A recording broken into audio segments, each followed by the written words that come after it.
So in all Predator products, you get a nifty little feature called Predator Sense.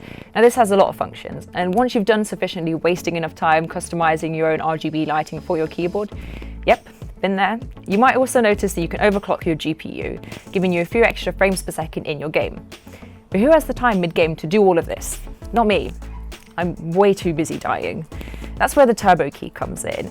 This turbo key is located in the top left-hand corner, just above the keyboard. Now, if your game is fast and you want the smoothest game possible, this is when you're going to hit the turbo key.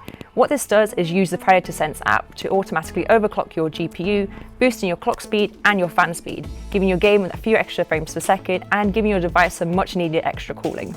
I have here with me the Triton 500, and I'll be straight up honest, I've never actually needed to use the turbo key. This is running an 8th gen Intel Core i7, an NVIDIA RTX 2080 graphics card, and the screen has a refresh rate of 144 Hz. So yeah, obviously I've not had any issues with it. However, for the sake of this video, I did try it out while playing Apex, and I was pleasantly surprised.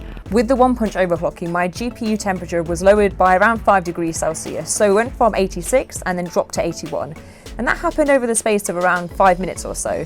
With the frame rate, I noticed immediately that straight away shot up. I went from averaging around 80 frames per second with the turbo off to averaging, well, over 100 with it on.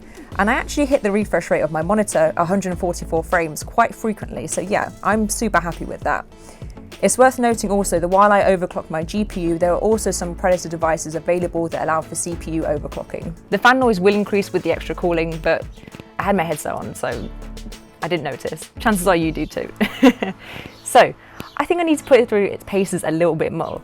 So let me know, what do you think? What do you think of the turbo key? Have you used it before, and what game did you use it with? And even if you haven't used it, what game should I use it with? Give me some suggestions.